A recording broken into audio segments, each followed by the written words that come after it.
Supergirl is hitting theaters very, very soon, and that got me thinking about superpowered beings and what we often do with Superman-esque figures in fiction, specifically horror fiction. And big fan of James Gunn, what he's done over at Marvel, what he's doing at DC. I really enjoyed Superman last summer. I enjoyed Creature Commandos. A lot of what's going on over at DC, both in comics and movies, I'm a big fan of. But since we had this obsession with Superman and twisted versions of Superman, I thought that's something worth investigating on the eve of Supergirl. So I am out here on my porch, just having a delicious cup of coffee, and I wanted to try a different kind of video episode because sometimes there's a movie that pops up in my head and I can't line up a friend to talk about that specific movie in time, or I've got to talk about it now. With this being such a ripe season for superhero movies, I wanted to look into the very specific subgenre in horror of superhero horror. So, since it's James Gunn, I went back and watched Brightburn from 2019, a film that I had heard about, I had seen the trailer of, and until I had convinced myself that horror movies weren't too scary for me, I didn't know if I wanted to watch Brightburn. Well, I watched it, and I'm super, super glad I did. So I just wanted to share a few my thoughts on the evil Superman trope, the evil superpowered being, what happens with the powers of Superman if they decide to not be so altruistic. And Brightburn really is it's a good origin story version of what would happen. And obviously in comic book fiction, there have been evil alternate Supermans for a while now. Right now, people probably think most commonly of Homelander, of Omni-Man from Invincible, my personal favorite, that I really would like to come back around to because I find him especially interesting. And that's not even to mention the Superman variants within DC Comics. The Superman from Injustice is another good example as well of what happens when ultimate power is used in the direction of evil and not of altruism or good. So Brightburn, 2019 film, it's got James Gunn influence. It's got Gunn family influence all over, especially in the screenplay. And I was attracted to this movie for a few different reasons. One, the concept of a child being a super powered villain, essentially a slasher villain, is intriguing to me. I had not seen that idea on film yet. I saw the cast. Elizabeth Banks leading this cast was perfect. I think she's the heart and soul of this movie. She's the tension. She's the person that hopes it's not true and then realizes, oh my goodness, this is true. And maybe this is not as simple as I thought it was going to be. The story flips the script of a Superman origin of an alien child from another planet being found by a family and being raised well, being raised to be kind, being raised to be loving, hopeful, all of that. And the movie subverts it by having Brandon, the Clark Kent stand-in, having Brandon, when he reaches puberty and maturity and he starts growing, it has him activated by the ship that brought him to Earth to, quote, take the world. And I think it's such a simple command.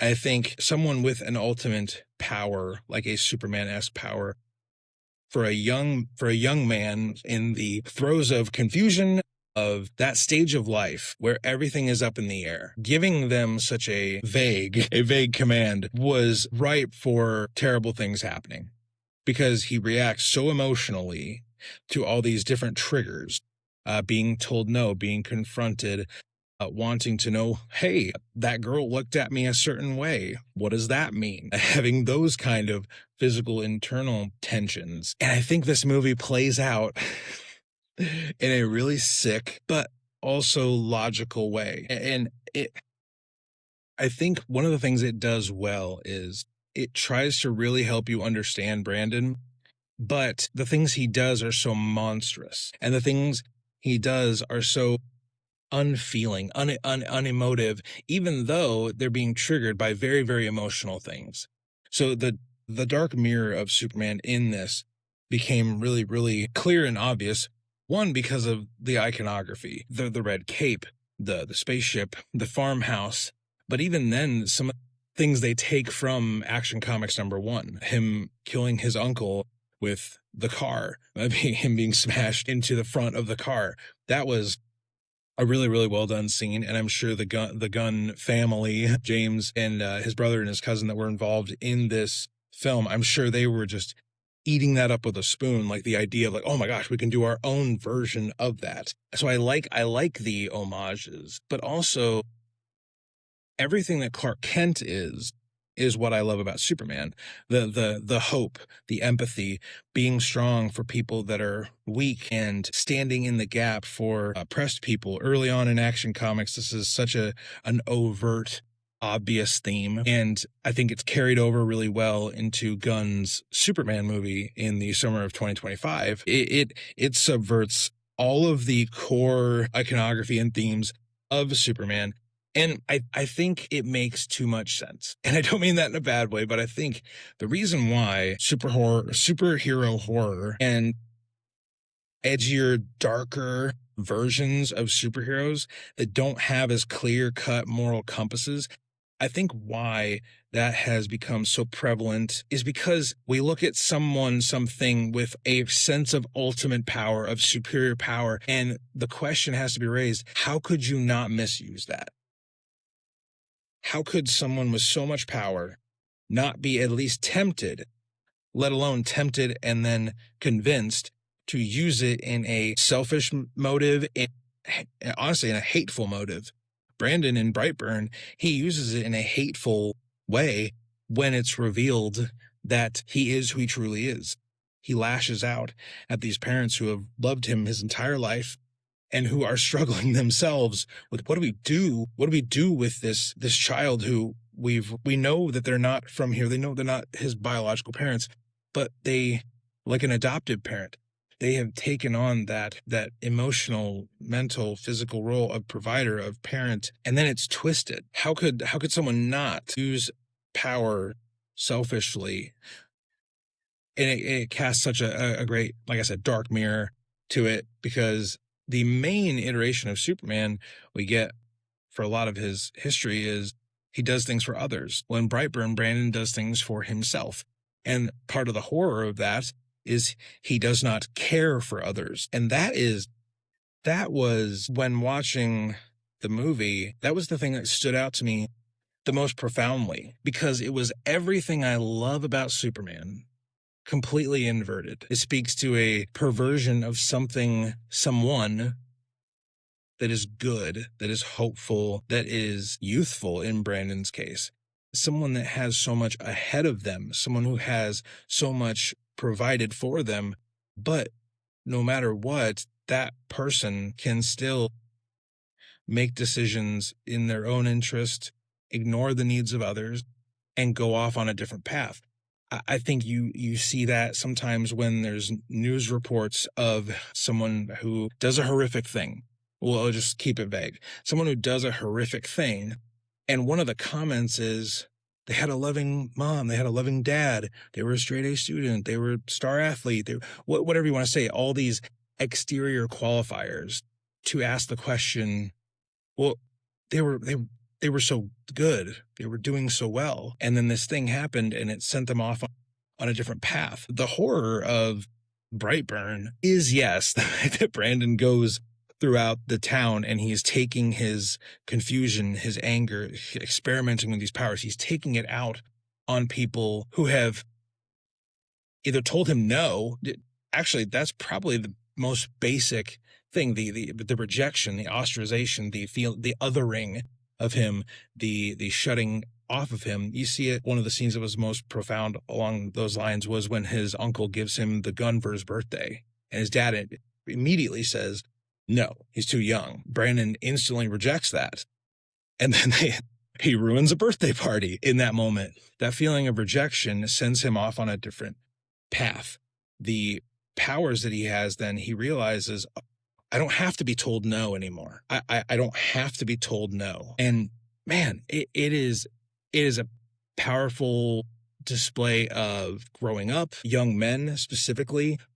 This movie, upon a second viewing, I really do need to rewatch it again. And I know it's not some Stanley Kubrick think piece where you're just like, I don't know what the real meaning of Brightburn is. But I do think maybe revisiting it and looking at it back as a voice speaking to young men and young masculinity, that I think that would be a powerful reviewing. And to kind of bring this morning coffee discussion of Brightburn and leading into Supergirl and the continuation of James Gunn's DC films, I think how this movie acts as a dark mirror to Superman as a concept is worth revisiting, because we are obsessed with evil versions, dramatic retellings of how power goes wrong.